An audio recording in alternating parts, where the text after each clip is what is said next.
ముఖ్యమంత్రి జగన్మోహన్ రెడ్డి గారు ఓడిపోయారే తప్ప చచ్చిపోలేదు. వాడిని చంపాలి. వైఎస్ఆర్ కాంగ్రెస్ పార్టీ కూరలో ఇంకా విషం ఉంది, అది పాము లాంటిది, దాన్ని పూర్తిగా చితకబడవాలి అని మాట్లాడుతున్నారు తెలుగుదేశం పార్టీ నాయకులు అయ్యన్న పాత్రుడు, నాగబాబు. ఎంత దారుణం అండి. రాజకీయాల్లో ప్రత్యర్థుల్ని ఓడించాలి అని అనుకోవాలి, అంతేగాని చంపాలి అని మాట్లాడడం, చంపాలి అని ప్రయత్నించడం ఎంత దారుణమైనటువంటి విషయం ఒకసారి ఆలోచించండి. యేసుక్రీస్తు ప్రభువుని నేను నమ్ముతాను, యేసుక్రీస్తు ప్రభువుకు నేను ప్రార్థన చేస్తాను. మానసికంగా ఏదైనా బాగా ఒత్తిడి ఎదురైతే ఎక్కువ సమయం ప్రార్థనలో గడుపుతాను అని మాట్లాడారు జగన్మోహన్ రెడ్డి గారు. ఆ ఒకే ఒక్క రీజన్తో 5 సంవత్సరాలు ఆయన అధికారంలో ఉన్న సమయం అంతా కూడా ప్రతిపక్షాలన్నీ క్రైస్తవుల మీద, జగన్మోహన్ రెడ్డి గారి మీద పడి ఏడ్చాయి. ఆ విషయం అందరికీ తెలుసు. జగన్మోహన్ రెడ్డి గారు కేవలం క్రైస్తవులు మాత్రమే కాదు, హిందువుల్ని, ముస్లిమ్స్ని, దళితుల్ని, గిరిజనులను కూడా ఒక్కరీతిగానే చూశాడు, ప్రేమించాడు. అలాంటి వ్యక్తిని చంపాలి, చంపేయాలి అని మాట్లాడుతున్నారంటే ఎంత నీచమైనటువంటి స్థితి, దిగజారుడు రాజకీయాలు ఈ అయ్యన్న పాత్రుడు వాళ్ళు చేస్తున్నారో తెలుగు రాష్ట్రాల్లో ఉండే ప్రజలు, ప్రపంచవ్యాప్తంగా ఉన్నటువంటి క్రైస్తవులు ఒకసారి ఆలోచించాలి. జగన్మోహన్ రెడ్డి గారు ముఖ్యమంత్రిగా ఉన్నటువంటి సమయంలో చంద్రబాబు నాయుడు గారు, జగన్మోహన్ రెడ్డి గారు క్రైస్తవుడు కాబట్టి ఆంధ్రప్రదేశ్ రాష్ట్రంలో క్రైస్తవ మత మార్పిళ్ళు విపరీతంగా పెరుగుతున్నాయని, దేవాలయాల దగ్గర కూడా క్రైస్తవులు బలవంతంగా మత మార్పిడి చేస్తున్నారని, ప్రభుత్వ సంస్థల్లో క్రైస్తవులు క్రిస్మస్ని సెలబ్రేట్ చేసుకుంటున్నారని, హిందువులు బైబర్త్ హిందువులుగా ఉన్నారు, ముస్లిమ్స్ బైబర్త్ ముస్లిమ్స్గానే ఉన్నారు, కానీ క్రైస్తవులు మాత్రం జగన్మోహన్ రెడ్డి అండగా చూసుకొని, జగన్మోహన్ రెడ్డిని చూసుకొని ప్రతిరోజు కూడా భయంకరంగా మత మార్పిళ్ళు చేస్తున్నారు అని చెప్పి మాట్లాడాడు. ఇప్పుడు జగన్మోహన్ రెడ్డి గారు ఏ రోజైనా చంద్రబాబు నాయుడు గారు ముఖ్యమంత్రిగా ఉన్నప్పుడు కానీ, లేకపోతే ప్రతిపక్షంలో ఉన్నప్పుడు కానీ, మీరు హిందూ మతానికి సంబంధించినటువంటి వ్యక్తి చంద్రబాబు నాయుడు కాబట్టి మిమ్మల్ని చూసుకొని మీ అండదండలతోనే రాష్ట్ర వ్యాప్తంగా క్రైస్తవుల మీద దాడులు జరుగుతున్నాయి, ప్రార్థనా మందిరాలను కూలగొడుతున్నారు, బైబిల్ గ్రంథాలను తగలబెడుతున్నారు, పాస్టర్లను చంపుతున్నారు, ఆడబిడ్డల కొంగులు పట్టుకొని లాగుతున్నారు, ప్రార్థనా మందిరాల్లోనికి షూస్ వేసుకుని వెళుతున్నారు, అపవిత్రపరుస్తున్నారు, మందిరాలను తగలబెట్టి జై శ్రీరామ్ అని అక్కడ కేకలు పెడుతున్నారు, బయటికి వెళ్ళినటువంటి క్రైస్తవుల్ని పట్టుకొని కొడుతున్నారు, కరపత్రాలు తగలబెడుతున్నారు. కేవలం మీ అండదండలతోనే దళితుల మీద, క్రైస్తవుల మీద, పెద్ద ఎత్తున ముస్లిమ్స్ మీద దాడులు జరుగుతున్నాయి. దానికి కారణం మీరు హిందువుగా ఉండమే. మీరు హిందువుగా ఉన్నప్పుడు, మీరు ముఖ్యమంత్రిగా ఉన్నప్పుడు పోలీస్ డిపార్ట్మెంట్లో కావచ్చు ఆయుధ పూజలు జరిగాయి. హిందువుల పండుగలకి ప్రభుత్వ సంస్థలకు మీరు సెలవులు ఇచ్చారు అనుకుంటా మాట్లాడా? ఏ రోజైనా జగన్మోహన్ రెడ్డి ఆ విషయం గురించి మాట్లాడా? ఏ రోజైనా మీ మతాన్ని బట్టి మిమ్మల్ని కించపరిచాడా? ఏ రోజైనా హిందుత్వవాదులు చేస్తున్నటువంటి దాడులు కేవలం నిన్ను చూసుకునే చేస్తున్నారు, నువ్వు ఒక హిందువు కాబట్టి అని దిగజారినటువంటి రాజకీయం చేశాడా జగన్మోహన్ రెడ్డి గారు? మగాళ్ళలాగా ఒంటరిగానే నిలబడ్డాడు, మగాళ్ళలాగా కొట్లాడాడు, మగాళ్ళలాగానే గెలిచాడు, మగాళ్ళలాగానే ఓడిపోయాడు, సింగిల్గానే వచ్చాడు, సింహంలాగా వచ్చాడు, పందుల గుంపులాగా రాలా. ఈరోజు తిట్టుకొని రేపు జగన్ చూసి కలిసిపోయి, మీ బంధాలన్నీ కూడా అవే కదా. జనసేన పార్టీ అయినా, తెలుగుదేశం పార్టీ అయినా, బీజేపీ పార్టీ అయినా ఒకరి మీద ఒకరు ప్రేమతో కలిసారా? జగన్మోహన్ రెడ్డి అంటే భయంతో కలిశారు మీరు. కేవలం జగన్మోహన్ రెడ్డిని ఓడించడానికి ఒకవైపున మత రాజకీయాలు చేశారు, మతం పేరుతో మనుషులను రెచ్చగొట్టారు, కుల రాజకీయాలు చేశారు. జగన్మోహన్ రెడ్డిని అందరూ కలిసి ఓడించారు. ఒక రకంగా చెప్పాలి అని అంటే వెన్నుపోటు పొడిచారు మీరు జగన్మోహన్ రెడ్డికి 4 వైపుల నుంచి వచ్చి.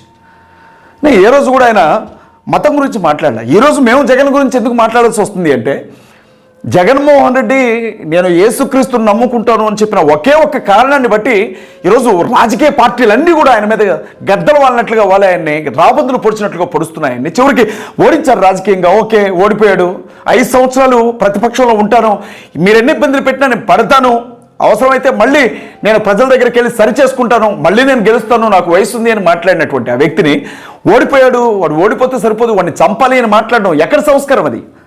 అంటే ఎన్టీ రామారావు గారికి వెన్నుపోటు పొడిచి తెలుగుదేశం పార్టీని లాక్కున్నటువంటి బుద్ధి ఇంకా పోలేదా?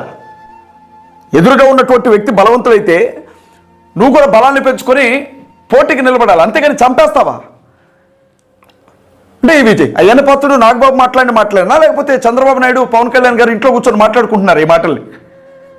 చంద్రబాబు నాయుడు గారు అయ్యన్న పాత్రుడు మాట్లాడినటువంటి ఆ మాటలను సమర్థిస్తున్నాడా? డిప్యూటీ సీఎం పవన్ కళ్యాణ్ గారు అయ్యన్న పాత్రుడు జగన్ గురించి మాట్లాడినటువంటి మాటలను సమర్థిస్తున్నాడా? స్పష్టంగా అడుగుతా ఉన్నాను నేను. ఇవాళకి చివరికి వీడు మనిషా జంతువా అనేలాగా ఉంటాడు కిరాకార్పి గారు. మీకు తెలుసు ఆ విషయం. వాడు మొహం చూస్తే వీడేమన్నా కొండముచ్చు ముఖం పెట్టుకున్నాడు, వీడు కోతే లేకపోతే వీడు మనిషి అన్నంత అసహ్యంగా ఉంటాడు వాడు వ్యక్తిగతంగా పర్సనాలిటీ గురించి మాట్లాడడం సరైనది కాదు. కానీ వాడు టోటల్ క్రిస్టియానిటీ అంటే క్రిస్టియానిటీని ఇష్టం వచ్చినట్లుగా మాట్లాడుతున్నాడు కాబట్టి మాట్లాడిన తప్పే ఉండదు. ఎందుకంటే సహజంగా మంచినీళ్ళు తాగే నోరు, అన్నం తినే నోరు పద్ధతిగా మాట్లాడుతుంది. కానీ వీడు అశుద్ధం తింటాడేమో, వీడు పెంట తింటాడు, వీడు నోటికి వచ్చినట్లుగా మాట్లాడుతున్నాడు క్రైస్తవుల గురించి. ఏదో తిరుమల తిరుపతి దేవస్థానం అంటే వీడికి ఒక్కడికే భక్తున్నట్లు, తిరుమల తిరుపతి దేవస్థానానికి వీడేదో కాపలాదారుడైనట్లు, తిరుమల తిరుపతి దేవస్థానం మీద ఉండే వెంకటేశ్వర స్వామి వీడు చెబితేనే ఉదయాన్నే లెగిసినట్లు, వీడు చెబితేనే రాత్రి పడుకున్నట్లు, వీడేదో అక్కడ పవిత్రతను కాపాడుతున్నట్లు వీడి ఏదో బిల్డప్ వీడు.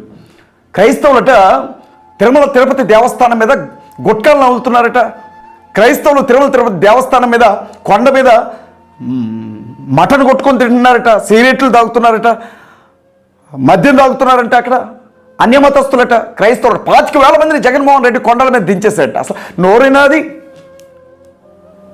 మీకు జగన్మోహన్ రెడ్డి గారి మీద అసూయ ఉంటే, జగన్మోహన్ రెడ్డి గారి మీద మీకు కోపం ఉంటే, ద్వేషం ఉంటే, ఆర్పి నాయుడు గారు జగన్ గారి గురించి మాట్లాడండి. కానీ క్రైస్తవుల గురించి మాట్లాడాల్సిన అవసరమే ఉంది కిరాకార్పికి?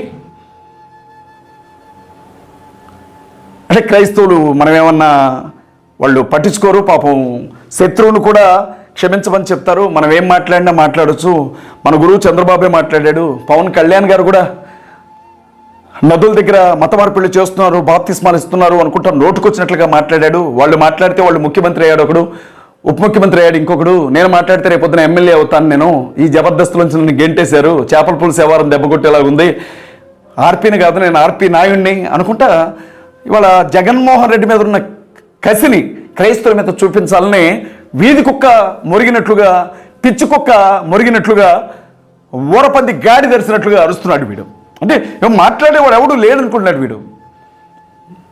క్రిస్టియన్, ముస్లిం, దళిత డిఫెన్స్ ఫోర్స్ నుంచి చెప్తున్నాం, నాయుడు గారు, ఆర్పి నాయుడు గారు, మా కార్యకర్తల చేతికి దొరికితే, మా సిఎండిఎఫ్కి సంబంధించినటువంటి వ్యక్తుల చేతికి దొరికితే కాళ్ళు చేతులు విరగొట్టి కూర్చోబెడతాం. ఒళ్ళు దగ్గర పెట్టుకొని మాట్లాడు. ఎవడనుకుంటున్నావు? చంద్రబాబు గురించి మేము అలాగే మాట్లాడామా? పవన్ కళ్యాణ్ గారి గురించి మేము అలాగే మాట్లాడామా? అన్యాయం జరిగితే అన్యాయం జరిగింది అని చెప్పాం. మేము జగన్మోహన్ రెడ్డిని కూడా వ్యతిరేకించాం. జగన్మోహన్ రెడ్డికి మేము ఎన్నికల్లో సపోర్ట్ చేయలేదు. మణిపూర్ రాష్ట్రాన్ని తగలబెట్టినప్పుడు, మణిపూర్ రాష్ట్రంలో ఉండే ప్రార్థనా మందిరాలను తగలబెడుతున్నప్పుడు, మణిపూర్ రాష్ట్రంలో ఉండే క్రైస్తవుల ఇళ్లను తగలబెట్టినప్పుడు, క్రైస్తవులను నగ్నంగా నడి రోడ్డు మీద నడిపించినప్పుడు, అనాథాశ్రమాలను, వృద్ధాశ్రమాలను పూర్తిగా నేలమట్టం చేసినప్పుడు, క్రైస్తవ నేతల తలలు నరికి గుమ్మాలకు వేలాడదీసినప్పుడు, క్రైస్తవ కుర్రాళ్ళు ప్రాణభయంతో వేరే రాష్ట్రాలకు పరుగున వెళ్ళిపోయినప్పుడు నరేంద్ర మోడీ ఏమాత్రం వాళ్ళకి అండగా నిలవబడలేదు. ఇదంతా బీజేపీ ప్రభుత్వం చేసింది, ఆర్ఎస్ఎస్ వాళ్ళు, విశ్వ హిందూ పరిషత్ వాళ్ళు, బజరంగ దళ్ వాళ్ళు ఇవన్నీ కావాలని చేశారు, క్రైస్తవ రాష్ట్రాన్ని సర్వనాశనం చేశారు.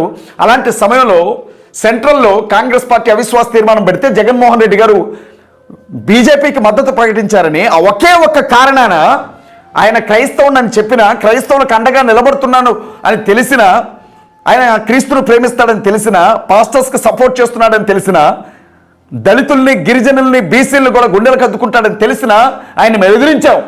క్రైస్తవులకు అన్యాయం జరిగినప్పుడు నువ్వు ఒక క్రైస్తవ ముఖ్యమంత్రి అయి ఉండి కనీసం మణిపూర్కి సానుభూతి తెలియచేయలేదు, మణిపూర్కి సహాయం పంపలేదు. మన క్రైస్తవులు సర్వనాశనం అయిపోతే ఆ నాశనం చేసిన పార్టీకి నువ్వు ఎలా మద్దతు తెలియజేస్తావని ఒక్క కారణంతోనే మేము జగన్మోహన్ రెడ్డిని దూరంగా పెట్టాం. అలాంటిది ఈరోజు నేను క్రైస్తవుని అని చెప్పినటువంటి ఆ వ్యక్తిని మీరు ఏకంగా చంపాలి అని అనుకుంటున్నారంటే క్రైస్తవులు చూసుకుంటూ ఊరుకోరు అన్న విషయాన్ని మీరు జ్ఞాపకం చేసుకోవాలి. ఎంత భయంకరమైనటువంటి కుట్ర చేస్తున్నారు వాళ్ళ జగన్మోహన్ రెడ్డి మీద. ఈరోజు నేను చెప్తా ఉన్నా, జగన్మోహన్ రెడ్డి గారు కానీ క్రిస్టియన్, ముస్లిం, దళిత డిఫెన్స్ ఫోర్స్ నాయకుల్ని మాకు సపోర్ట్ చేయండి అని అడిగితే ఒక క్రైస్తవ నాయకుడిగా, ఒక క్రైస్తవ నేతగా, ఒక క్రైస్తవునిగా అలాంటి వ్యక్తిని కాపాడుకోవడం కోసం ఎంత దూరమైనా వెళ్తాం. ఇవాళ మేము చంద్రబాబుకి రెస్పెక్ట్ ఇస్తున్నాం, పవన్ కళ్యాణ్కి రెస్పెక్ట్ ఇస్తున్నాం, మంచైనా చెడైనా అధికారులుగా వాళ్ళని గౌరవిస్తాం. అంతేగాని ఇవాళ అధికారంలోనికి రాగానే క్రైస్తవులందరినీ నాశనం చేయాలి, క్రిస్టియానిటీ లేకుండా చేయాలి, హిందూ ధర్మం మీద ప్రేమ ఉంటే హిందుత్వాన్ని పెంచుకోండి, కానీ క్రిస్టియానిటీని, ఇస్లాంని, దళితుల్ని లేకుండా చేయాలని చెప్పి వైఎస్ఆర్సీపీ కార్యకర్తలు వీళ్ళంతాని క్రైస్తవుల మీద మూకుమ్మడి దాడులు చేస్తూ ఉంటే మాత్రం ఎదురు తిరగాల్సి ఉంటుంది. ఇవాళ మేము ఆంధ్రప్రదేశ్ రాష్ట్రానికి సంబంధించినటువంటి తెలుగుదేశం పార్టీ నాయకులు హెచ్చరిస్తూ ఉన్నాం, ఒళ్ళు దగ్గర పెట్టుకొని మీరు మాట్లాడండి. అధికారం శాశ్వతం కాదు. ఎవడైనా పోయినది 5 సంవత్సరాలు జగన్మోహన్ రెడ్డి, ఇప్పుడు 5 సంవత్సరాలు మీరు, రేపు మళ్ళీ దేవుడు దయదలిస్తే ఆయనే వస్తాడేమో. అధికారం శాశ్వతం కాదు. ఆరోగ్యవంతమైన రాజకీయం చేయండి. 5 ఏళ్ళు కాబట్టి ఇంకో 10 ఏళ్ళు ఉండండి. ప్రజలందరినీ సమానంగా చూడండి, రాజ్యాంగం ఇచ్చిన హక్కుల్ని కాపాడండి. అంతేగాని జగన్మోహన్ రెడ్డికి క్రైస్తవులే బలం, క్రిస్టియానిటీ లేకుండా చేస్తాం, నాశనం చేస్తామని అంటే మాత్రం బాంచత్ ఎంత దూరం వెళ్ళినా సరే తేల్చుకోవడానికి సిద్ధంగా ఉంటాం.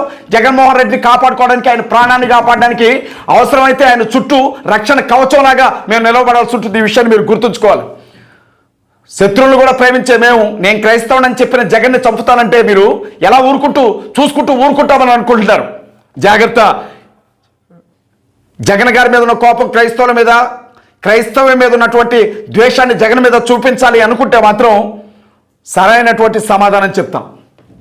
ఎవడైనా సరే క్రిస్టియానిటీ గురించి నోటుకొచ్చినట్లుగా మాట్లాడితే మాత్రం తాట తీసి వదిలిపెడతాం. ఒళ్ళు దగ్గర పెట్టుకొని రాజకీయం చేయండి, ఒళ్ళు దగ్గర పెట్టుకొని పనిచేయండి. అధికారం శాశ్వతం కాదు, ఈ విషయాన్ని గుర్తుపెట్టుకోవాలా.